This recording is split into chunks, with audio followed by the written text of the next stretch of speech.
অনুশীলনে অংশ না নেয়া নেইমার কি পানামার বিপক্ষে খেলবেন? দেখুন বিস্তারিত।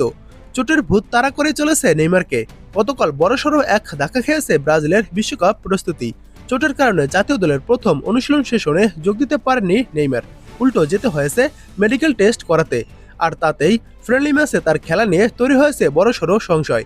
ব্রাজিলিয়ান ফুটবল কনফেডারেশন সিবিএফ নিশ্চিত করেছে তার ডান পায়ের কাফের চোট থেকে সেরে উঠতে থাকা 34 বছর বয়সী এই ফরওয়ার্ড গ্রাঞ্জা কুমারীর ক্লোজডোর অনুশীলনে অংশ নেননি। এর পরিবর্তে ইমেজ টেস্টের জন্য তাকে তেরোসোপলিসের একটি প্রাইভেট ক্লিনিকে পাঠানো হয়েছে। এক বিবৃতিতে সিবিএফ জানিয়েছে, ব্রাজিল জাতীয় দলের মেডিকেল স্টাফরা তাদের মূল্যায়ন শেষ না করা পর্যন্ত এই বিষয়ে আর কোনো তথ্য প্রকাশ করা হবে না। অর্থাৎ নেইমারের এমআরআই এর রিপোর্ট আসা না পর্যন্ত আর কোনো রিপোর্ট আসবে না। অর্থাৎ আর কোনো তথ্য প্রকাশ করবে না সিবিএফ। যেগুলো সম্পন্ন না হওয়া পর্যন্ত সিবিএফ এগুলো প্রকাশ করবে না।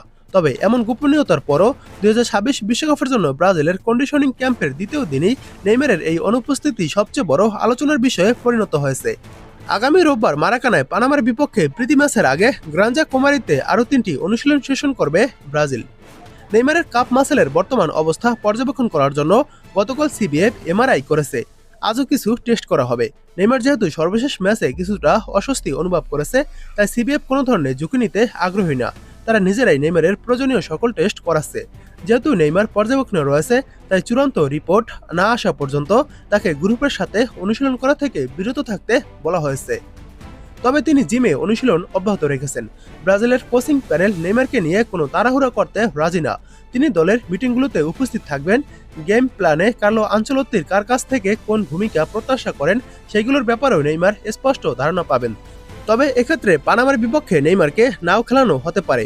কোনো একটি রিপোর্ট যদি খারাপ আসে, তাহলে পানামার বিপক্ষে ম্যাচটি নেইমার নিশ্চিতভাবেই খেলবেন না। আর রিপোর্ট আস্তে আস্তে এখনো 1 দিন বা 2 দিন লাগতে পারে। তো নেইমার যেহেতু অনুশীলনও করেনি, তাই পানামার বিপক্ষে নেইমার ম্যাচটি মিস করতে যাচ্ছে, এটা এক প্রকার নিশ্চিত। তবে সেই ম্যাচের আগে বেশ খানিকটা ব্যাকফুটে কোচ কার্লো আনচেলত্তি। পানামা ম্যাচের স্কোয়াডে ইতিমধ্যে পাচ্ছেন না দলের আরও 3 গুরুত্বপূর্ণ খেলোয়াড়কে। আগামী শনিবার ওয়েফা চ্যাম্পিয়ন্স লিগের ফাইনালে মুখোমুখি হচ্ছে আর্সেনাল ও Paris Saint জার্মাই PSG.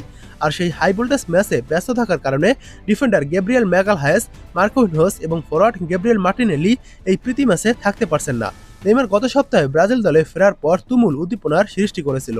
Italian coach Carlo Ancelotti দায়িত্ব নেওয়ার পর এই 1 বছরে তার পরিকল্পনার কোথাও ছিলেন না এই তারকা। এখন আবার ব্রাজিলের ক্যাম্পে ফিরে পানামার বিপক্ষের ম্যাচটিও মিস করতে যাচ্ছেন নেইমার, এমনটাই ধারণা করা হচ্ছে।